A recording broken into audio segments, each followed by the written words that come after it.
Moi, si j'avais 53 minutes à dépenser, je marcherais tout doucement vers une fontaine.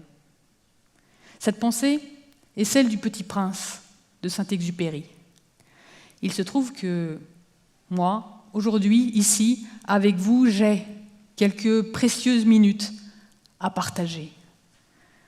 Accepteriez-vous que l'on profite de ce moment, ensemble, pour étirer au maximum chaque seconde, chaque minute qui nous sont confiées? Accepteriez-vous que l'on prenne ensemble le temps de découvrir, d'entrer au cœur d'une partition musicale, comme nous pouvons le faire, nous, musiciens, lors d'une répétition?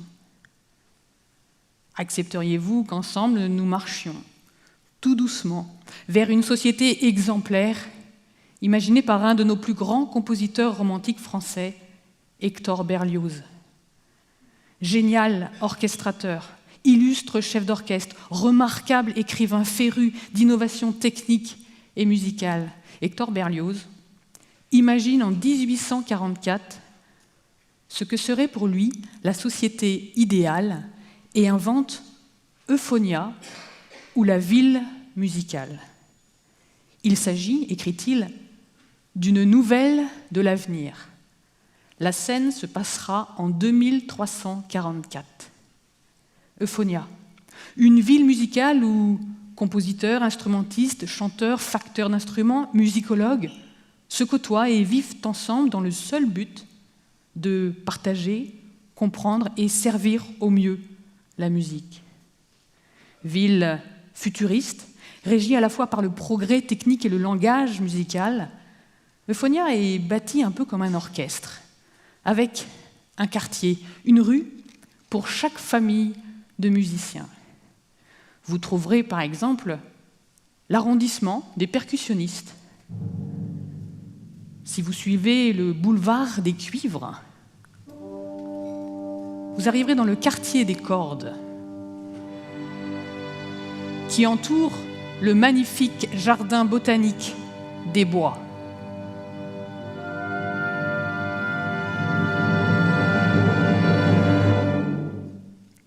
Mesdames, Messieurs, l'orchestre symphonique, les Clés d'Euphonia.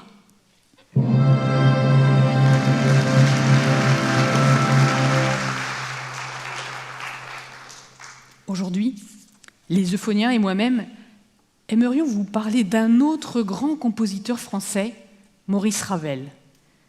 Né en 1875, à l'apogée de la grande ère des chemins de fer et à l'aube de celle de l'aviation. Fils d'ingénieur, passionné lui aussi par la mécanique des machines et les progrès techniques de son époque, Maurice Ravel, l'horloger suisse, comme le surnommait Igor Stravinsky, est aujourd'hui, pour nous, un modèle, capable de quitter la réalité de son époque de découverte et de progrès pour nous conter en musique des histoires qui ont traversé les siècles. N'est-ce pas une forme de courage que d'oser prendre le temps de s'arrêter pour créer, partager, contempler, s'émouvoir, penser? Et particulièrement aujourd'hui, dans une société où nous cherchons à être toujours plus efficaces, plus rentables, plus rapides, à une époque marquée par la révolution numérique et la rapidité des échanges. Alors, soyons courageux et arrêtons-nous quelques instants afin d'écouter Ravel nous raconter les entretiens de la Belle et la Bête, extrait des contes de Mamerlois mis en musique entre 1908 et 1911.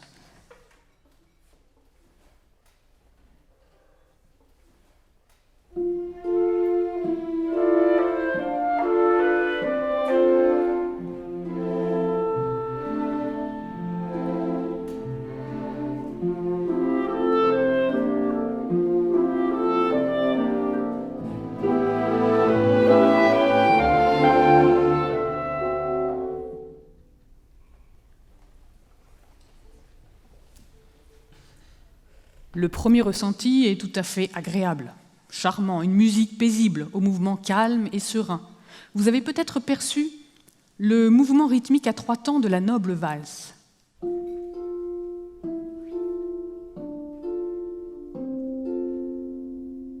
Vous avez sûrement reconnu l'instrument mis en exergue dans le premier extrait musical, l'instrument féminin par excellence depuis l'époque romantique, la clarinette, douce, tendre et sensuelle.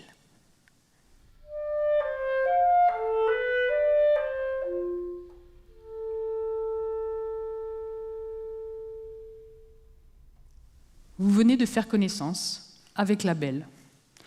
Sans le secours de la parole, Ravel choisit dans un premier temps de nous présenter ces deux personnages principaux. Il nous reste donc à découvrir la Bête. Pas de panique, allons-y prudemment en écoutant tout d'abord son accompagnement.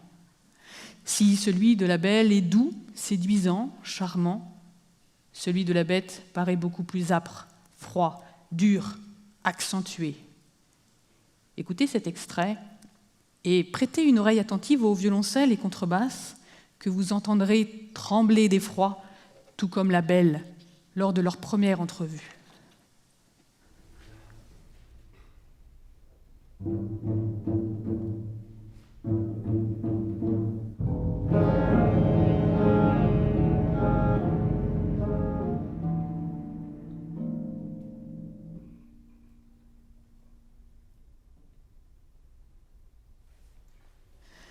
Une question se pose pour Ravel.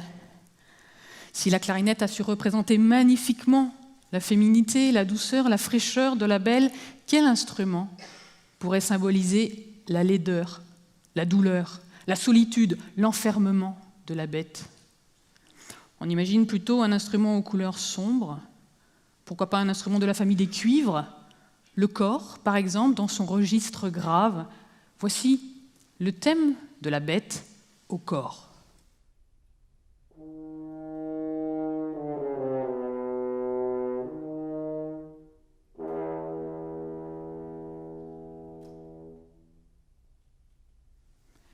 C'est pas mal? Peut-être un peu trop rond, trop doux, pas assez austère. Essayons le violoncelle.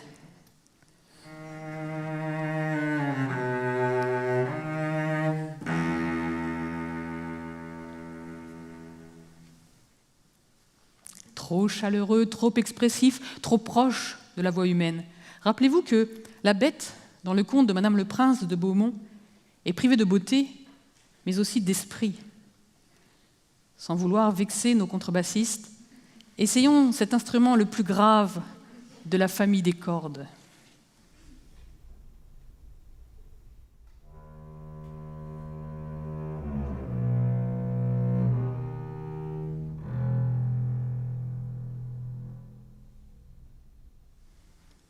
Ça pourrait marcher, mais est-ce assez dense, assez sombre? Ravel va choisir le plus grave des instruments de la famille des bois, le contrebasson, rocailleux, abrupt, maladroit, inquiétant.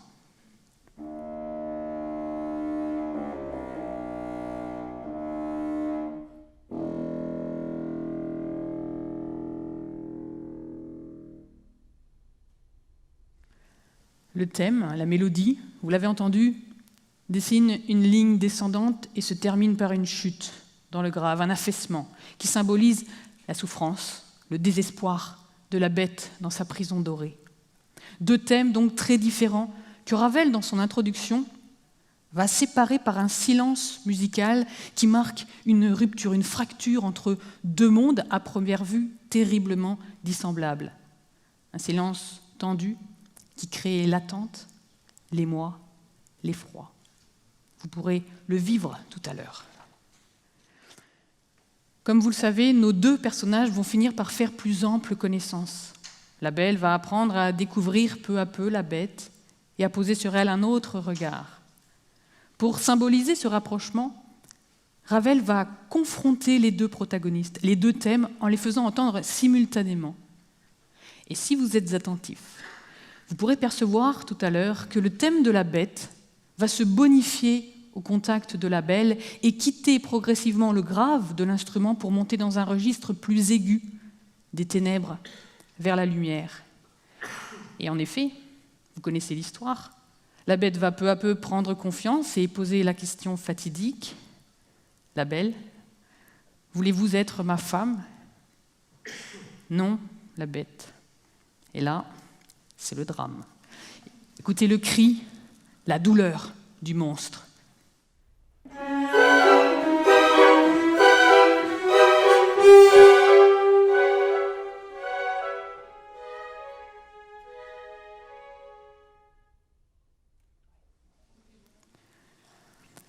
Après quelques péripéties que Ravel ne nous conte pas en détail, la belle, partie retrouver son père malade, va revenir au château, mais avec quelques jours de retard.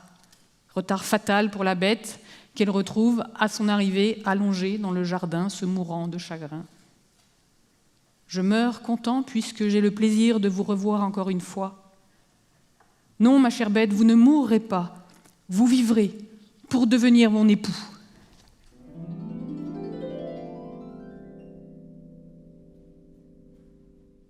Le geste magique de Ravel, un glissando de harpe. Alors, la bête avait disparu et elle ne vit plus à ses pieds qu'un prince plus beau que l'amour qui l'a remercié d'avoir fini son enchantement. Tout cela est bien beau. Mais comment, musicalement, après ce coup de baguette magique, transformer la bête en prince charmant? Après le glissando de harpe, que Ravel, en bon scénographe, est encore une fois précédé d'un temps de silence, le thème de la bête va apparaître non plus au contrebasson, instrument le plus grave de la famille des bois, mais au violon solo, instrument le plus aigu de la famille des cordes, et ce, en harmonique. Ce sont les sons les plus aigus, les plus éthérés, les plus magiques qu'il soit possible d'obtenir chez les cordes. Contrebasson et violon, deux instruments aux antipodes, de deux familles très différentes, tout comme le prince et la bête. Mais si l'apparence change radicalement l'âme de la bête, le thème musical reste très reconnaissable.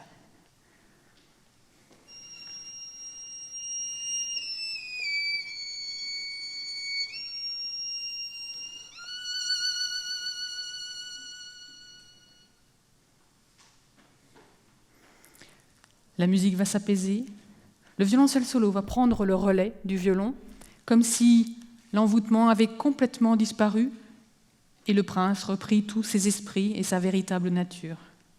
Ravel, vous l'entendrez, termine sa pièce dans une atmosphère de mystère, de rêve et de quiétude. Je vous propose de prendre le temps d'écouter dans son intégralité cet extrait des contes de ma mère Loi, de goûter les couleurs orchestrales, de suivre la belle, de découvrir la bête et de vous laisser toucher par cette histoire musicale sans parole.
Nous venons de partager un moment bien particulier, en prenant le temps d'entrer dans la magie de la composition et de l'orchestration de la pièce de Ravel, en prenant le temps d'apprivoiser une bête patibulaire que nous avons vue, entendue, évoluer.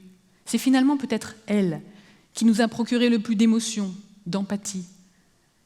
Nous avons senti, compris, que la musique ne se dévoile qu'en prenant le temps de l'écouter.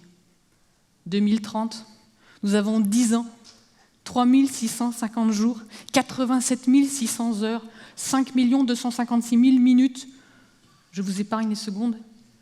Imaginez le nombre d'œuvres que nous pourrons découvrir, redécouvrir, apprécier, partager, le nombre de personnes que nous pourrons rencontrer, écouter, aider, le nombre d'amis que l'on pourra prendre le temps d'aimer, le nombre de conférences TED que l'on pourra savourer, le nombre d'arbres que l'on verra pousser, d'enfants grandir, d'émotions ressentir.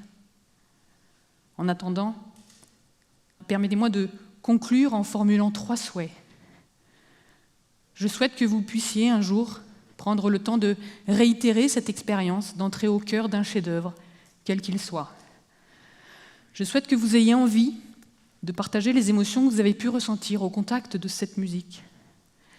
Et enfin, je souhaite que vous éprouviez l'envie, certes étonnante, étrange, fantasque, d'apprendre à jouer du contrebasson. Et alors, nous aurons la preuve que nous sommes encore les maîtres de notre existence et non des pantins soumis à des forces mécaniques incontrôlées. Et qu'aujourd'hui, ensemble, véritablement, nous n'avons pas perdu notre temps. Merci.